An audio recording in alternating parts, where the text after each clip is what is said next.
अति लघु रूप धरो निशि नगर करो पैसार। ये है विचार। अभी आपके मन में जो आता है उसको विचार कहते हैं, किंतु अपने विचार को निर्णय देने का नाम विवेक है। विवेक शब्द का शाब्दिक अर्थ होता है दो को अलग करना। हमारे यहां जिस शब्द से शब्द का निर्माण होता है उसको धातु कहते हैं। जैसे आपके शरीर का निर्माण होता है तो शरीर में 7 धातुएं कही जाती हैं, लेकिन बाहर जिससे मकान बनता है उसको लोहा, सोना, चांदी, तांबा, इसको धातु कहते हैं।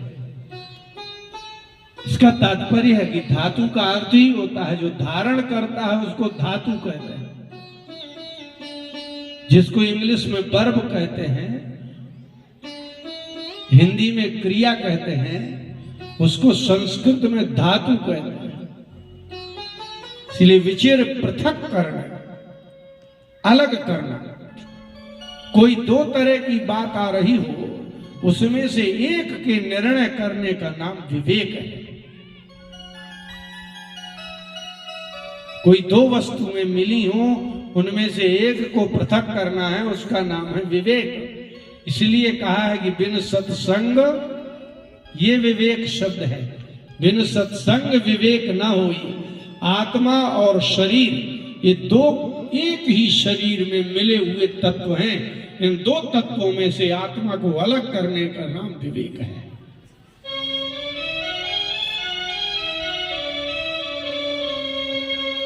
अंजनी नंदन हनुमान जी के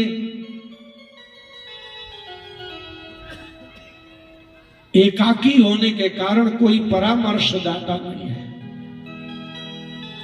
जब आप अकेले हो और कोई बताने वाला ना हो ये सही है कि गलत है, उस समय आप सही निर्णय ले लें, उसका नाम है विवेक।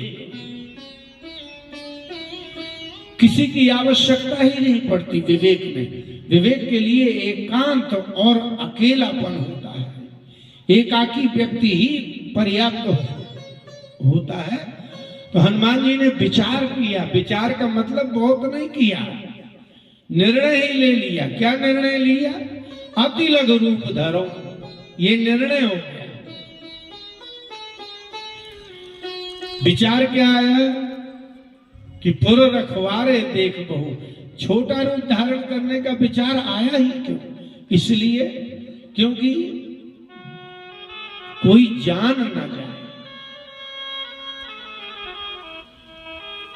किसी को अभी ये ज्ञात ही ना हो सके कि हमारे नगर में कोई आया।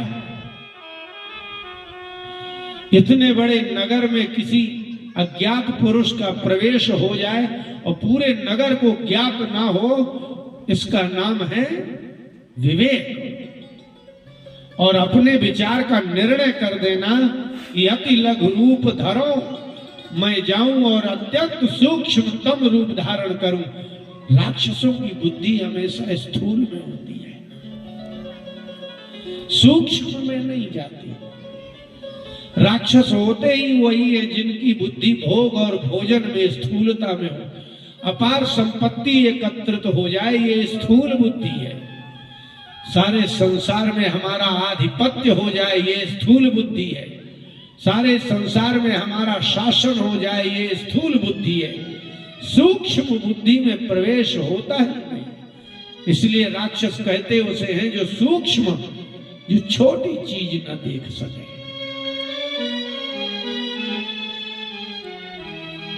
लंका में हनुमान जी का प्रवेश भी हो जाएगा और कोई जान भी ना पाएगा, तो कितने स्थूल बुद्धि के लोग हैं। क्योंकि चोर होता ही वही है जिसे संसार ही प्रिय होता है। अपहरण करता होता ही वही है जिसे परिश्रम नहीं करना है, बल्कि प्रयोग करके दूसरे के द्वारा प्राप्त वस्तु को स्वाधिकृत करना। जो बलशाली विमूढ़ लोग होते हैं, बलशाली हो और विमूढ़ हो, वो लोग बल का उपयोग करके दूसरों की संपत्ति कमाते नहीं है। वो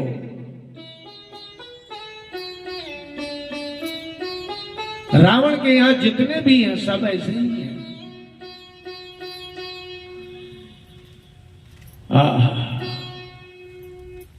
करी जतन भट कोटिक विकट तन। वहां जितने भी लोग हैं उनके सभी के शरीर विकट हैं, भयानक हैं, बलवान हैं, परधन परनारी परहर्ता हैं। ये बड़े स्थूल दृष्टि के लोग हैं, इसलिए ये किया जाए कि इनकी सूक्ष्म में बुद्धि न पहुंचे। बहुत सूक्ष्म शरीर धारण किया। और ये भी देखना कि दिन है लेकिन जहां बैठा हूं वहां भी कोई ना देख ले, तो यहां ही मैं अति सूक्ष्म हो जाऊं, तो यहां बैठा हूं दिन में ये भी ना कोई देख ले। लेकिन निर्णय यह है कि निशि नगर करो पैसार, अब मैं रात में ही प्रवेश करूंगा।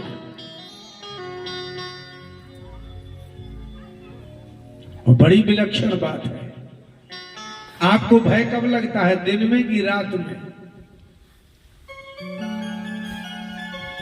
आप दिन में नहीं डरते, रात में डरते हैं। और हनुमान जी कह रहे हैं कि मैं दिन में डर रहा हूं कि कोई देख ना ले, इसलिए रात में जाऊंगा। रात का भय नहीं है कोई देख ना ले, भय इसका है। और भय भी नहीं है, अगर हो ही जाएगा आमना सामना तो देखेंगे, लेकिन प्रयास करें। इसलिए प्रयत्न करना चाहिए कि विपत्ति आने ना पाए, लेकिन प्रयास करने पर भी यदि आपत्ति आ जाए तो फिर उस आपत्ति से युद्ध करना ही चाहिए। इसलिए आजीवन प्रयास करना चाहिए कि किसी भी प्रकार के आपके जीवन में आपत्ति विपत्ति विघ्न ना आए।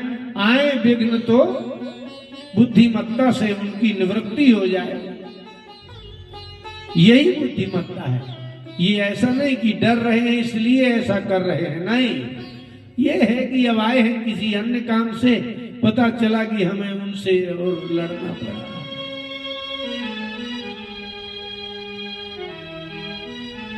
कितना छोटा रूप रख ले कि ये देख ना सके और पहचान ना सके। तो इसका तात्पर्य यह है कि मनुष्य रूप धारण ना करे,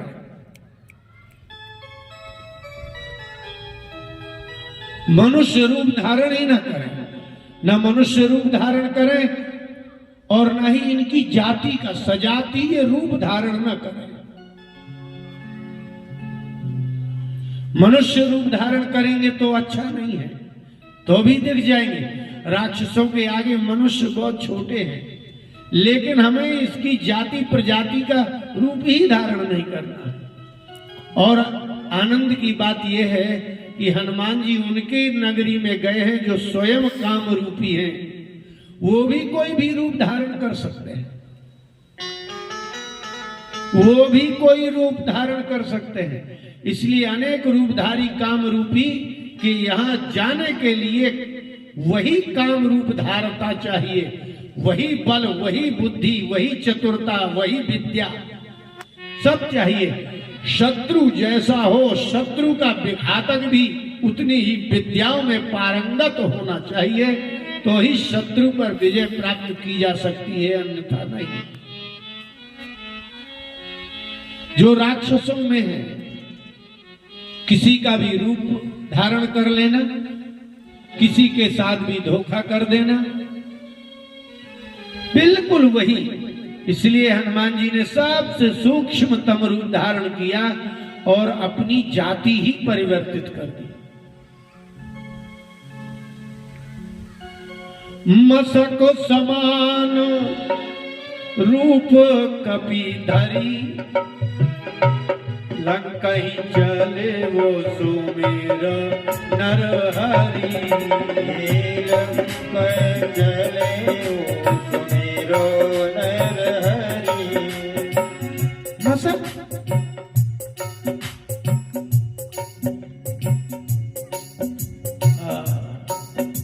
लोग होते हैं, वो ये कहते हैं कि तो हनुमान जी ने अंगूठी कहाँ रखी।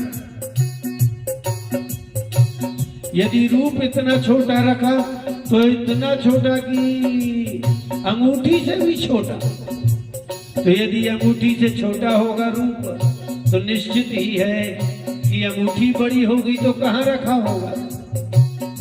इसीलिए कहते हैं कि व्यक्ति को भगवान की कथा सुनना चाहिए और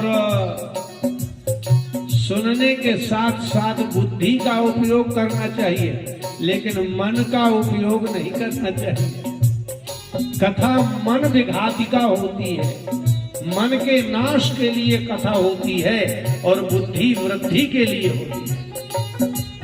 यदि आपकी कथा सुनते हो और आपकी बुद्धि विकृत हो जाए तो समझ लो आपने कथा नहीं सुनी।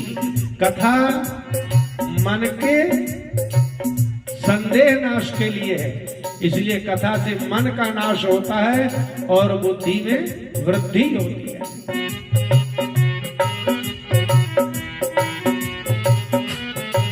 आप जिसको वर्तमान में मशक कहते हैं, हनुमान जी को जाना है, आपको नहीं जाना है। हनुमान जी को सोचना है कि राम जी की जो मुद्रिका लाया हूं मैं अंगूठी, वो मेरे रूप में समाहित हो जाए, उनको सोचना है। तुम क्या सोच रहे हो?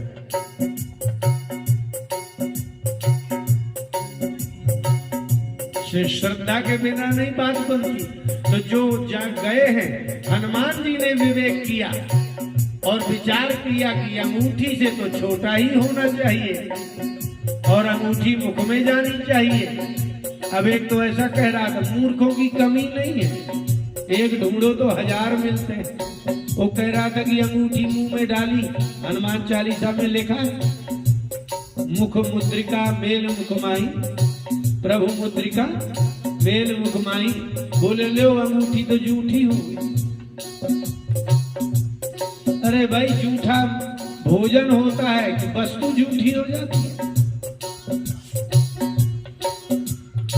वस्तु झूठी हो जाती है, अशुद्ध हो जाती है ना परिस्थिति दे। इसलिए हमारे भारत में इतनी रामायण कथा होने के पश्चात भी, इतनी भागवत कथाएं होने के पश्चात भी, श्री राम और श्री कृष्ण की कथाएं होने के पश्चात भी हमारे भारत में सभी आस्तिक निर्बुद्धि और निर्विचार, निर्विवेक, निराधार शंका करने वाले लोग हैं।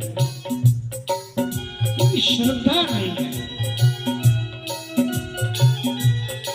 इसलिए मशक शब्द का अर्थ ही है कि ऐसा जीव जो राक्षसों को न दिखे किंतु भगवान के द्वारा दी हुई मुद्रिका का आवरण बन जाए, वो छिप जाए, उसी का नाम मशक है। अब आप लोग मच्छर कहते हैं।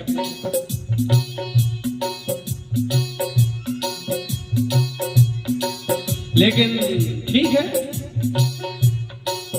तुलसीदास जी को मतलब है भगवान से, लेकिन इस संसार के लोगों से तुलसीदास जी को मतलब है ही नहीं।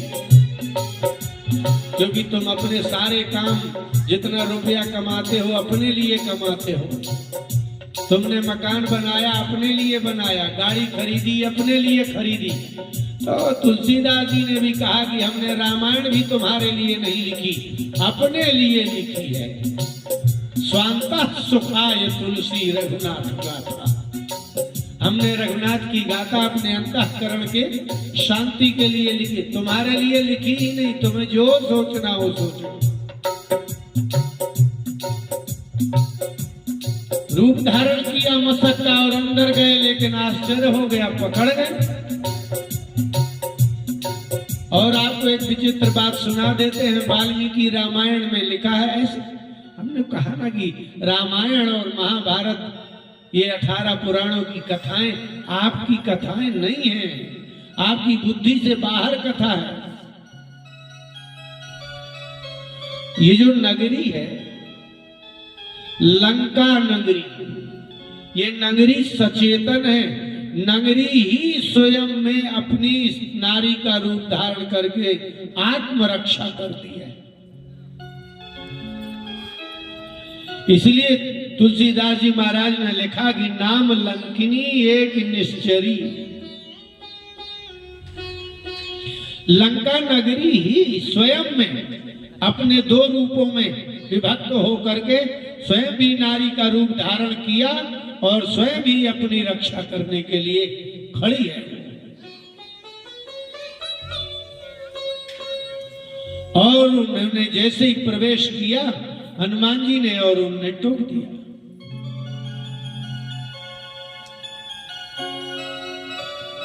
और टोका क्या? सो कही, वह बोल पड़ी